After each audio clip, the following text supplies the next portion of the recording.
Bonjour, comment ça va et comment va la santé?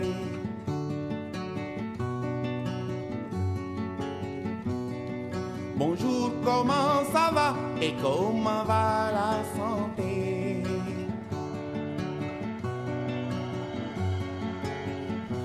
Iwai werdi alam nelen werle. Iwai werdi alam tiwai werle. Changei tale payeku. Bonjour, comment ça va et comment va la santé? may gërëm itam ñi nga xam ni ñu ngi fi toogal ministère de la santé muy médecin chef de région médecin chef yi nga xam ne ñoo jiite hôpital yi nga xam ne am na fii ci Touba médecin chef de district infirmier chef de poste ñëpp ñi nga xam ni su ma toogee Dakar itam sama xel dal ndax ñu ngi fi maa ngi leen di gërëm di leen sant di leen wax ne dënk laa leen waa Touba loo leen def itam maa ngi koy seet nag bu baax wóolu leen si te xam naa ne lu baax ngeen di def ñuy ñaan yàlla mu dimbale ñu li ñu bëgg yëpp ci Touba mën a am te li ñu bëgg itam ci Sénégal mën a am may gërëm président de la République Macky Sall mi nga xam ne moom moo ma jox doom bu tànk boo xam ni dana tax ma mën a ñëw fii mën a nekk ci dimbal askan bi ci mbirum wër gu yaram su neexee yàlla moom it li mu bëggal Sénégal yàlla na am ndax Sénégal mën a jëm kanam may gërëm ñëpp nag di ñaan yàlla di ko ñaanaat feebar yi nga xam ne bëgguñu mu dugg Sénégal muy Ebola mu dimbale ñu si te di ñaan itam li xew ci Guinée Libéria ak Sierra Leone mu jóge fa ndax Ebola su fa nekkee suñu xel du dal moo tax ñuy def yëpp teg yëpp ci loxo la yàlla maa ngi leen di gërëm di fexe ba di ñaan yàlla itam teewal fii Serigne Cheikh Bassirou ak sunu kilifa Serigne Cheikh Abi mi nga xam ne moom la ñu dénk wàllu santé ci màggal gi ak sëñ Cheikh Abdou moom sëñ Ndam Atta waaye da ngay xam ne bis ni ki tey la tey ñoom ñu mën a ñëwal seen bopp mooy dafa am colloque bu ñuy def ca Ndakaaru ñoom ñëpp ñu dem ca ñu tànn nu maag sëñ Abdou Lahad Bousso ñu ñëw teewal leen fi wax ci seen kàddu ne ñu ngi dalal ministre bi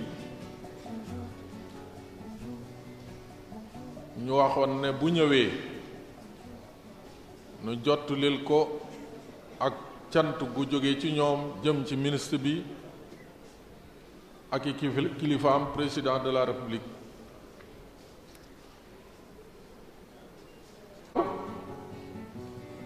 lalan ci mën a musal nag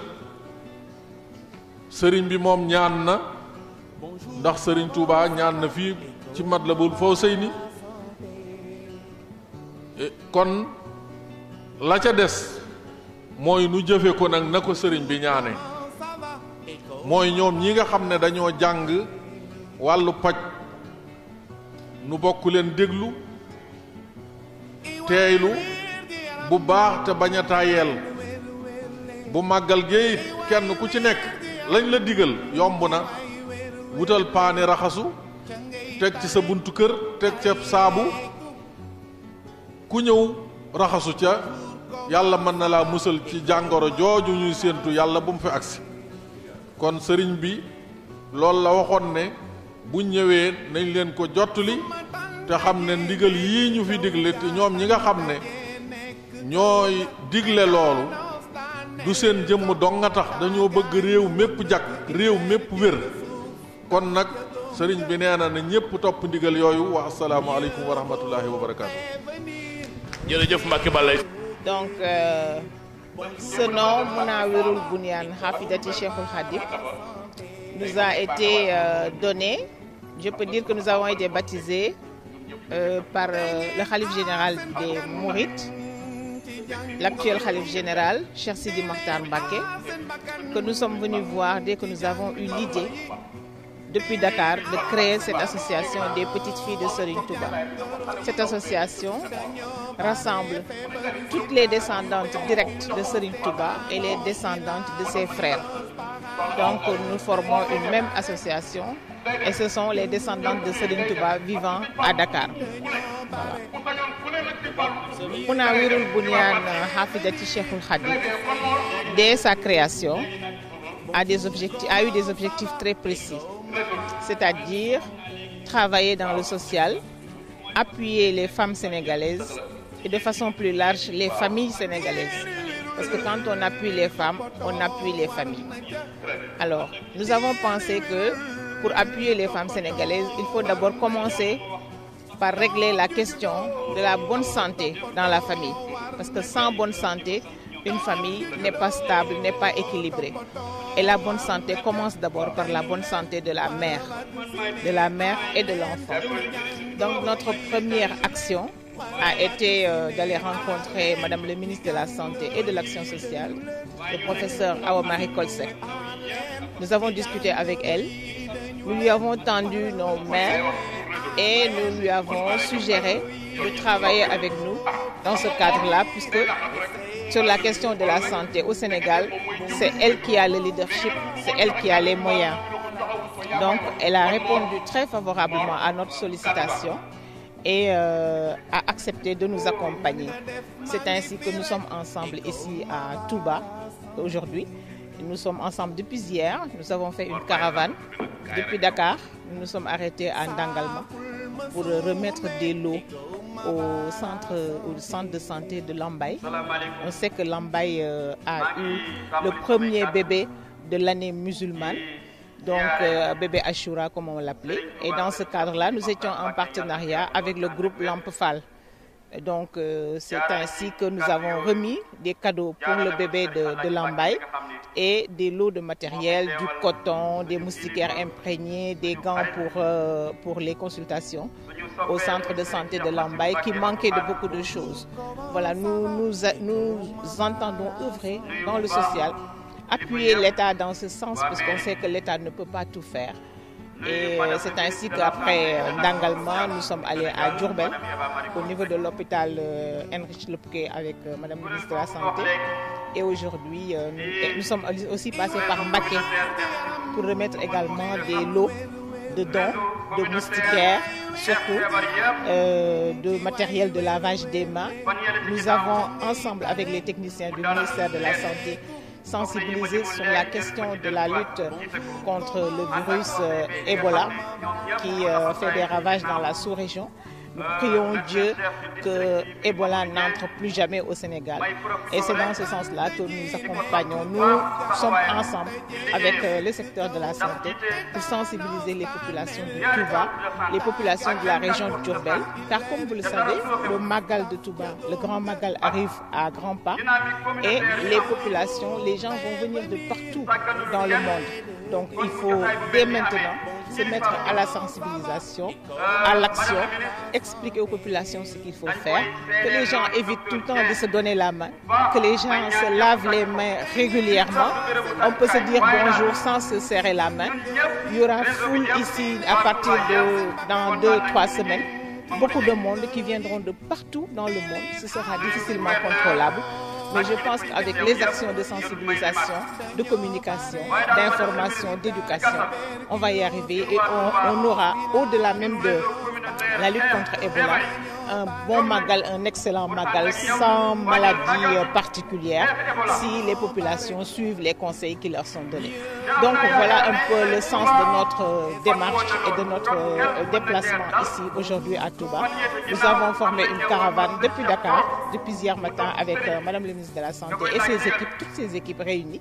Nous ne pouvons que nous en réjouir. Elle nous a fait confiance, elle a accepté de nous accompagner et nous espérons que cette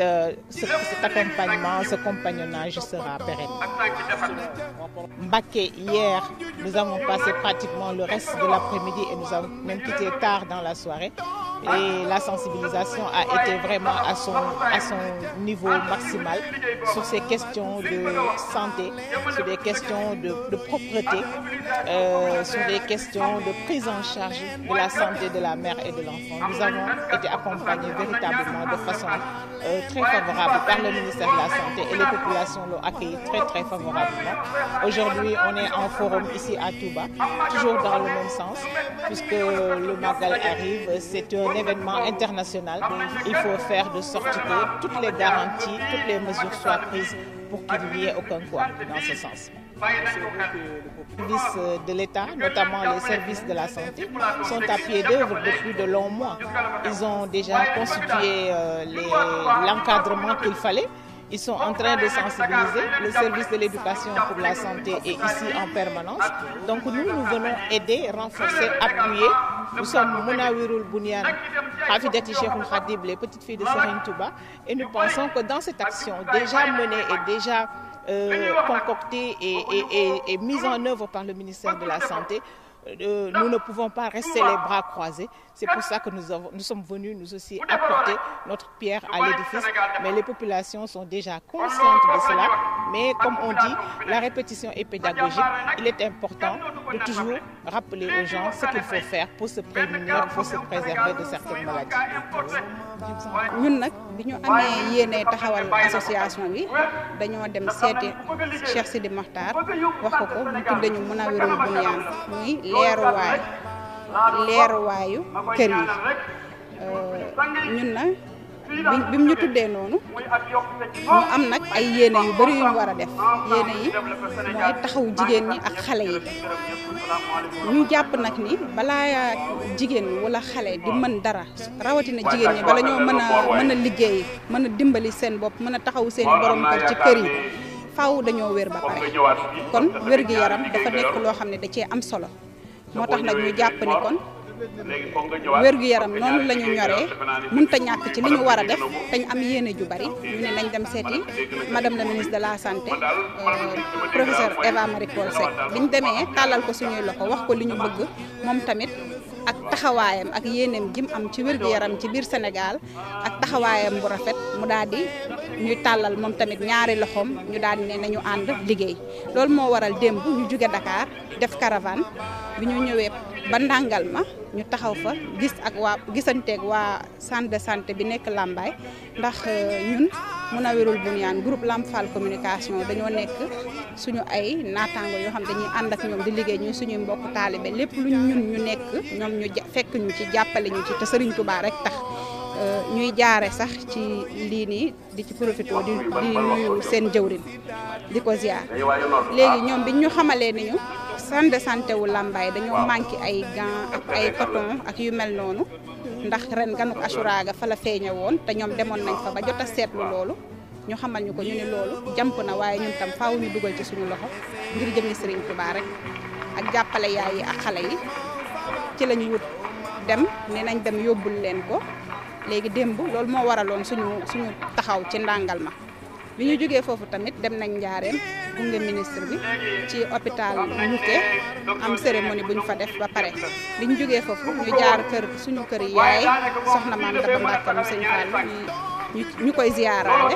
moom it mu dalal ñu tatagal ñu bu baax gën a dalal suñu xel bi ñu jógee foofu nag ci lañ ñëw Mbàkke nag dafa am lu bari luñ fa def ndax dañ fa doon def ay dépistage seet jigéen ñi ci cancer colu utérus bi nga xam ni dafa sonal jigéen ñi te ñu war a taxaw bañ ko lànk ko ñun jigéen ñi nga xam ne ay yaay lañ niñ ko mën a bañ a nag mooy ñu teel a dem seetu ku ci nekk dem seet sa bopp su fekkente ni tàmbali nga ko am ñu mën laa teel a faj ndax fagaru moo gën faju ñi nga xam ne amuñu ko tamit ñu xam ni amuñu ko ndax cancer boobu daal wax dëgg yàlla sonal ñu jigéen ñi trop te bu ñu sañoon yàlla dina ko fi yamale daal ñu def fa tamit ay dépistage tuberculose ndax ku ne xam na ni dafa tàmbali di bari di tas ñu bëgg tamit gàttal ko Ebola bi aussi ku nekk xam na ni mu ngi ci biir Afrique alhamdulilah ba nga xam ne Sénégal ginnaaw yàlla ak ñaanu kilifa yi baax yi fi nekk yàlla dimbali nañu ci ba benn cas bi ñu jotoon a am sax mu jóge woon bitim réew yàlla suturaal nañu ak taxawaayu ministre de la santé ak njàmbaaram ak ay équipe am yi mu àndal yépp ba nga xam ni macha allah kii watuñu ko wér na ba delluwaat dëkkam bu ñu sañoon nag Ebola moom dootuñu ko tuddati Sénégal dootuñu ko fi déggati dootuñu ko fi ñëw loolu nag moo tax ñun tamit ñu ànd ak soxna Awa Marie Coll Seck di ministre de la santé ñëw Mbacké def sensibilisation ci Ebola yee ci nit ñi surtout suñu mbokku jigéen ñi yee leen di leen dolli nag di leen ñaax ndax Touba tamit bi ñu egsee fii dañoo ànd ak suñu mbokk yi fi nekk ñoom soxna maam Marème Mbacké ñoom soxna Sukayna ak ñoom soxna maam Bousso ñoom ñëpp ñu ànd ak ñoom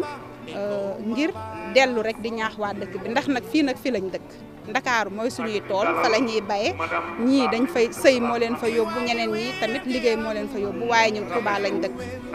ñu ne nag nañu ñëw ginnaaw fi lañ dëkk nag ñu wax ak suñu ay mbokk ndax ñun sax xamuñu waaye dinañ déglu lañu dégg bu ñu dégloo la ñuy dégg rek ñu mën a ñëw jottali leen ko ñoom tamit xëy na sax ñoom lañ cay dégg mooy ëpp ñun liñ ci dégg wala liñ ciy xam ñoom moo ëpp luñ ci xam waaye nañ waxtaan rek ci biirum mbokk ñu dellu ñaax leen ndax Touba ku ne xam na ni mu taxawee ci biir Sénégal ak màggalu Touba màgg gi màgg ak mbooloo mi fiy daje ni ñuy bëree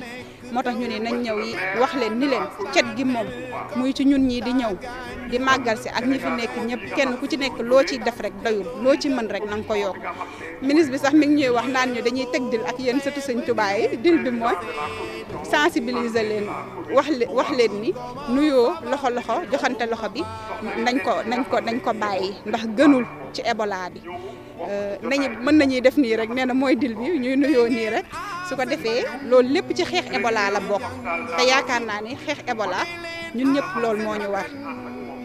ñu war moo ci suñu loolu daal mooy suñu taxawaay ñun Ebola daal bu ñu sañoon dootuñu ko tuddati te tamit màggal gi tamit ku ne xam na ni fu ne la nit di jóge di ñëw Touba te tamit bu ñu sañoon daal wax dëgg kenn ku ne di nga fagaru la nga mën surtout lu jëm ci raxasu bi raxas loxo yi ñun nag suñuy jëf fa suñu yéene yamale ko fii incha allah dinañ ko dagg tey dellu waaye fas yéene nañoo dellu siwaat bala moo yàgg incha allah xoolaat neneen nu ñuy ànde ak ñoom pour gën a yaatal liggéey bi gën a taxaw askan wi ndax loolu rek moo ñu ñor tey nag li ñu fi dajale mooy madame la ministre de la santé dafa ñëw tey Touba ànd ak direction yi nekk yépp ci ministère bi ñëw ngir wone liggéey bi nga xam ne mu ngi koy waajal ci màggal gi te ñu tàmbali ko bopp ba léegi mu ñëw tey firndeel ak wane ci taxawaay boo xam ne ba mu tàmbalee ba léegi mu ngi ko am ci suñu wet jox nañu ay directives ba nga xam ne feebar bi door na jox nañu ay directives convoqué nañu jox ñu ay tegtal yu leer yoo xam ne ci la ñu jaar bopp ba tey su fi Ebola duggul loolu directive yooyu mu joxe ak tegtal yooyu mu joxe loolu lu ci am solo la kon ñu ngi koy sant ci taxawaayam xam nañ ne jamono xat na waaye teewul mu bàyyi li muy def yépp ñëw teew fii ci liggéey bii nga xam ne moom la ñuy def jëmale ko ci màggal bi ñu ngi rafetlu bu baax ay taxawaayam fii ci Touba ak fépp ci Sénégal ak ci biir réew yi nga xam ne ñoo ëmb Afrique sowu jant ku ñu ràññee la ci liggéeyam ak ci xarañam ak ci ni nga xam ne noonu la xamee secteur bi mu yor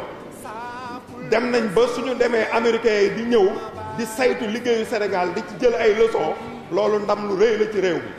te loolu fierté la ci ñun ñi nga xam ne dañ nekk ci ginnaawam di ko liggéeyal kon ñu ngi koy de la santé dafa dajale service de santé yépp jox leen ay tëralin ak ay tegtal yoo xam ne war nañ ci jaar santoon nañ ñu organiser CRD ñu waxtaan organiser CRD ànd ci ak gouverneuru région bi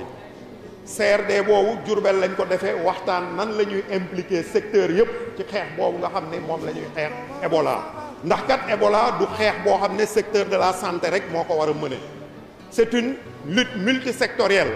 maanaam secteur yépp ñoo ci war a dugal seen loxo rawatina nag secteur de la santé te fii mu toll secteur de la santé mu ngi ciy jouer rôle bi mu ci war a jouer waaye il faut yeneen secteurs yi tamit dugal seen loxo ci xeex bi gën a soutenir secteur de la santé ndax tey suñuy ñaan bu mu fi dugg loolu baax na waaye il faut ku ci nekk jàppale secteur de la santé ba du fi dugg santoon nañu ñu def ay CLD ak CDD autour des préfets et des sous-préfets loolu madame la ministre def nañ ko ànd nañ ci ak préfet ak sous-préfet ñu def suñuy CLD def nañ aussi une réunion avec la commission santé de la commune ñu waxtaan ci leeral leen ko woo kilifa yi nga xam ne dañ nekk ci dëkk bi ñu leeralal leen affaire feebar bi ngir ñoom ñu mën a engagé wu ci xeex boobu nga xam ni moom la ñuy xeex Ebola bi loolu weesoo def nañ ay formation fii ci Touba tous les prestataires en tout cas du district et des autres.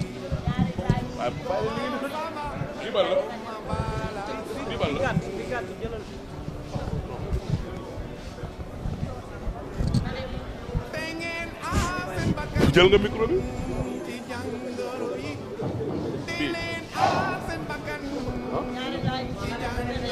da ngay ñëw sëtu borom Touba ñoo ànd ñoom it ñëwoon nañ ministère Dakar waxtaan ak man ba waxoon leen ne dinaa ñëw fii ànd ak ñi jógee Dakar fekk si ñi nga xam ne fii lañ nekk fii ci Touba li ñu fi indi nag wax nañ ko ba pare ñi jël parole yépp wax nañu feebaru Ebola wax nañu feebaru paludisme li ñu bëgg nag mooy ñu pare màggal bi fekkee màggal bi te su màggal bi pare ñépp a jóge fi ànd ak wër ànd ak diine bu gën a dëgër te fekk jàmm fi nga xam ni foofu lañ jóge ma leen di wax ne seen taxawaay tey bii muy relais yi muy bàjjanu gox yi muy waa réseau yi yéen ñëpp gis naa seen liggéey te xam naa ne li ngeen fi nekk ak liggéey bi ngeen sumb bi pare ak li ngeen nar a def sama xel dal na li ngeen wax nag mu nekk li nga xam ne xëy na bëggoon ngeen ñu dimbale leen si noté nañ yëpp te su neexee yàlla dinañ si am luñ si def ma bëgg leen wax ne Touba mënuñu lu dul lu ñu mën yëpp ñu def ko si ndax dëkk la boo xam ni dëkku diine la te diine moom ku ko am di nga set di nga am wër gu yaram te itam di nga fexe ba nga xam ne di nga liggéey jëmbale sa dëkk kanam. Nous avons accompagné les petites filles de Serigne Touba dans des activités de sensibilisation, de dépistage au niveau de Mbacké et au niveau de Touba, une grande campagne de sensibilisation sur Ebola. Et nous avons vraiment mobilisé beaucoup de personnes et je les félicite pour cela, car elles m'avaient dit qu'elles allaient le faire et elles l'ont fait. Nous avons eu le soutien de toutes les autorités religieuses, mais également les autorités locales, les collectivités locales, les mairies. Et cela, c'est un élément important. Nous avons tous et toutes prié pour que Allah le Tout-Puissant nous laisse le Khalife général, Serigne Sidi Mokhtar Mbacké, à la tête de la confrérie, mais également lui donne une bonne santé. Et qu'il prie également pour le Sénégal, pour que nous puissions ne pas avoir de cas de Ebola. Le travail s'est fait, la mobilisation est là, et cela va continuer encore jusqu'au Magal et pendant le Magal et après aussi le Magal de Touba. Donc c'est dire tout le plaisir que j'ai d'avoir passé 2 jours avec les petites filles de Serigne Touba qui ont vraiment montré qu'elles n'étaient pas de cette famille pour rien. Et elles ont suivi vraiment les préceptes et de la religion et des enseignements qui nous viennent de Serigne Touba. Donc c'est un plaisir pour moi de collaborer avec ces associations et nous espérons vraiment pouvoir continuer dans ce sens. Voilà ce que je voulais dire au sortir de cette grande fête, et en tout cas grande mobilisation que nous avons eue aujourd'hui.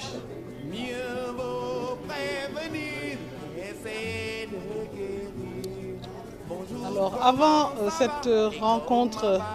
nous avons eu à visiter l'hôpital de Diourbel, l'hôpital Loupké, qui a eu à étraîner quand même des choses très intéressantes pour les populations. Il s'agit d'abord de l'unité qui permet de fabriquer des solutions hydroalcooliques, qui sont des solutions qui permettent de rendre vraiment propres les mains avant tout travail dans une structure hospitalière. Et cela permet de diminuer le nombre d'affections et d'infections qui pourraient survenir dans la structure. Donc c'est quelque chose qui va vers la sécurité du patient et la sécurité dans les structures sanitaires. Puis nous avons visité le scanner. Le scanner est vraiment un instrument de diagnostic extrêmement important. Le fait que la région de Diourbel en ait un, ça c'est une avancée très importante pour notre système de santé. Et nous avons eu à vraiment voir aussi des choses qui me tiennent à cœur, qui sont liées à l'accueil des malades. Vous savez que nous avons souvent des difficultés au niveau de l'accueil des malades. Et nous avons donné des instructions pour que dans toutes les structures, il puisse y avoir un bureau d'accueil, que les gens soient disponibles pour recevoir les malades et que nous puissions vraiment rendre à ces malades qui sont dans des situations vulnérables, en tout cas l'appui qu'elles attendent, ces personnes, de nous et du personnel de santé. Donc ça aussi, ça existe au niveau de cet hôpital. Et donc je voudrais féliciter le directeur qui a quand même fait beaucoup d'efforts. Voilà ce que nous avons fait au niveau de Diourbel. Et nous pensons que c'était aussi une étape importante. Je voudrais dire que tous ces efforts que nous avons aujourd'hui au niveau de la politique de santé, nous les avons aussi grâce au soutien de Monsieur le Président de la République Macky Sall, qui considère la santé comme étant une priorité. Donc je crois que tout ce que nous avons vu et tout ce que nous sommes en train de faire, nous le faisons dans ce cadre-là. Voilà.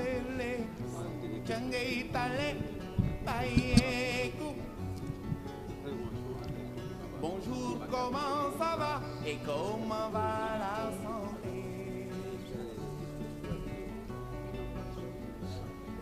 Alors, comme d'habitude, le ministère de la Santé se prépare pour être au rendez-vous. Nous n'avons jamais raté le rendez-vous de Magal de Touba de tout temps. Mais à chaque fois, nous voulons apporter quelque chose de plus. L'année dernière, nous l'avions fait. Cette année, ce que nous voulons faire, c'est mobiliser le maximum de travailleurs de la santé, mais également de relais et toutes les Badianougor, tout le monde, pour qu'on puisse informer les populations et les éduquer en matière de lutte contre Ebola. Car nous savons qu'aujourd'hui, la nouveauté par rapport aux autres années, c'est qu'il y a une épidémie d'Ebola dans la sous-région et que nous allons avoir beaucoup de personnes au niveau du Magal. Ce qui a été fait depuis, c'est des formations, beaucoup de formations, des équipements pour le personnel et bien sûr beaucoup de matériel important pour l'information et la sensibilisation. Maintenant, nous allons utiliser beaucoup plus les relais, les Badianougok, pour qu'elles puissent vraiment s'impliquer, les réseaux communautaires. Et nous pensons que là, ce que nous aurions voulu, c'est bien sûr que les gens diminuent ces rapports de donner la main en permanence, se lavent les mains avec du savon, mais également qu'il puisse y avoir tous ces dispositifs à l'entrée de toutes les maisons. Si on arrive à le faire, je crois que ce sera un signal fort qui montrera que les personnes sont sensibilisées au problème d'Ebola. Nous avons aussi annoncé que la somme qui était dédiée au Magal a été maintenant libérée et que monsieur le médecin-chef de la région va pouvoir gérer le Magal de Touba, je pense, dans les meilleures conditions. Nous serons bien sûr là, avec lui à ses côtés, pour pouvoir, si jamais il y a des urgences ou d'autres choses, pouvoir vraiment l'appuyer. Mais tout est bien cadré. Je suis sûre qu'il vous fera